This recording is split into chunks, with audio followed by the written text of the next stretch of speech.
નમસ્કાર મિત્રો, સ્વાગત છે તમારું અમારી યુટ્યુબ ચેનલ સરકારી સહાયમાં। મિત્રો, આજના વિડીયોમાં ગુજરાત સરકારનું જે ખેતીવાડી વિભાગ છે તો તેમની એવી અગત્યની યોજના વિશે વાત કરીશું કે જે યોજના અંતર્ગત ખેડૂતોને ₹28,000 ની મર્યાદામાં સહાય આપવામાં આવી છે। યોજના વિશે આપણે તમામ માહિતી એક જ વિડીયોમાં મેળવી લેશું, પરંતુ તે પહેલા વિડીયો ગમે તો લાઈક અને શેર કરી દેજો। ચેનલમાં નવા હોય તો ચેનલને સબસ્ક્રાઇબ કરી દેજો। તો ચાલો મિત્રો, વિડીયોની શરૂઆત કરીએ। તો સૌથી પહેલા મિત્રો આપણે વાત કરી લેશું આજે કપાસના વાવેતર માટે સહાય આપતી જે યોજના છે તે યોજનાનો મુખ્ય ઉદ્દેશ શું છે। તો કે મિત્રો, કપાસનું ઉત્પાદન અને ગુણવત્તામાં વધારો કરવા માટે તેમજ આધુનિક ખેત પદ્ધતિને પ્રોત્સાહન મળી રહે તે માટે રાજ્ય સરકાર દ્વારા મિશન ફોર કોટન પ્રોટેક્ટિવિટી પ્રોજેક્ટ છે તે અમલમાં મૂકવામાં આવેલું છે।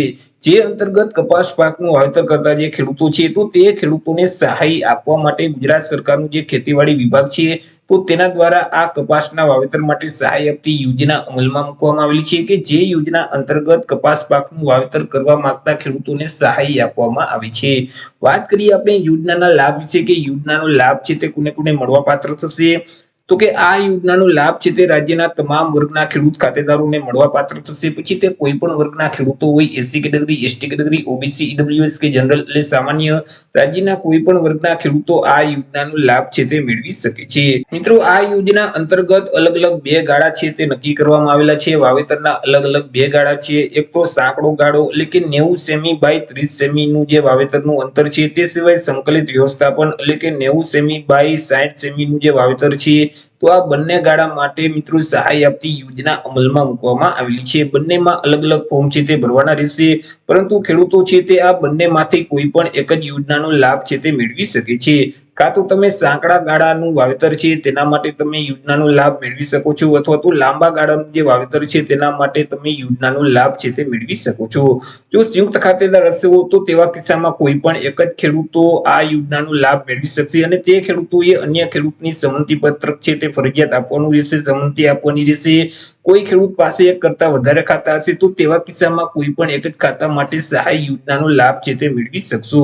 વાત કરી લઈએ સહાય વિશે કે સહાય કેટલી અને કેવી રીતે આપવામાં આવે છે। તો કે આ યોજના અંતર્ગત અહીં ખેડૂત ખાતેદારને વધુમાં વધુ 2 હેક્ટરની મર્યાદામાં સહાય છે તે આપવામાં આવશે, કે જેમાં મિત્રો સાંકડા ગાળાનું જે વાવેતર છે એટલે કે 90 સેમી બાય 30 સેમી નું જે વાવેતર છે તેના માટે 1 હેક્ટર દીઠ ₹14,000 લેખે સહાય છે તે આપવામાં આવશે અને વધુમાં વધુ 2 હેક્ટરની મર્યાદામાં એટલે 28,000 ની મર્યાદામાં સહાય છે તે મળવાપાત્ર થશે।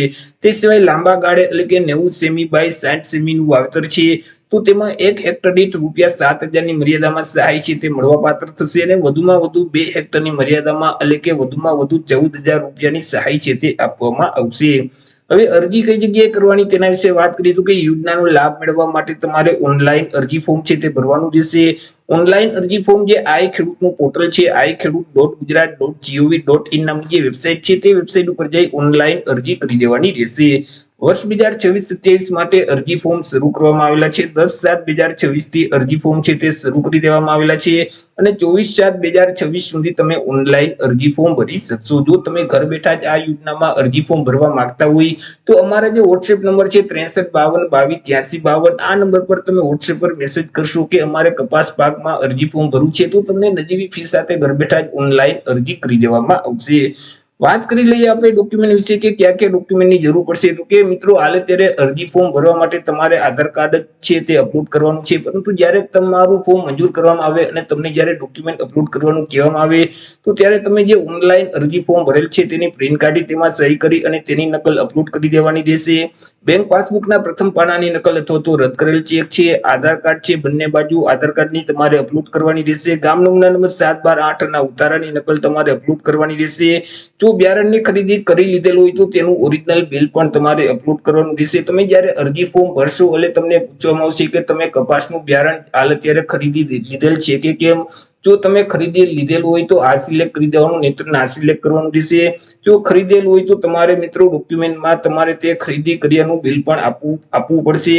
તે સિવાય મિત્રો અહીં જો એસસી કે એસટી કેટેગરીમાં આવતા હશો તો જાતિના દાખલાની નકલ છે તે આપવાની રહેશે। સંયુક્ત ખાતેદાર માટે બાંહેધરી પત્રક છે, દિવ્યાંગ માટે દિવ્યાંગતાનું પ્રમાણપત્ર છે, વન અધિકારી ક્ષેત્ર ધરાવતા વન અધિકારીનું પત્ર છે. ત્યાર પછી મિત્રો અહીં જે લાભાર્થીનો ફોટો છે, એટલે કે મિત્રો અહીં સાધનો સાથે, એટલે કે તમે જે બિયારણની ખરીદી કરેલ છે તેની સાથે ખેડૂતોએ એક ફોટો પાડી અને અપલોડ છે તે કરવાનું રહેશે. તો જ્યારે તમને ડોક્યુમેન્ટ અપલોડ કરવાનું કહેવામાં આવે તો ત્યારે તમારે આટલા ડોક્યુમેન્ટ છે તે ઓનલાઈન આઈ ખેડૂતના પોર્ટલ ઉપર અપલોડ કરી દેવાના રહેશે. તો આવી રીતે મિત્રો ખેતીવાડી વિભાગની ખેડૂતો માટે અગત્યની યોજના કહી શકાય કપાસના વાવેતર માટે સહાય આપતી યોજના, કે જે યોજના અંતર્ગત અહીં કપાસનું જે વાવેતર છે સાંકડા ગાળે અને લાંબા ગાળે, તો તે બંને માટે ખેડૂતોને સહાય આપવામાં આવી છે. આશા રાખું છું વિડીયો પસંદ પડ્યો હશે. વિડીયો પસંદ પડ્યો તો લાઈક અને શેર કરી દેજો. ચેનલમાં નવા હોય તો ચેનલને સબસ્ક્રાઇબ કરી દેજો. ફરી મળીશું એક નવા ટોપિક સાથે એક નવા જ વિડીયોમાં. ત્યાં સુધી જય હિન્દ, વંદે માતરમ.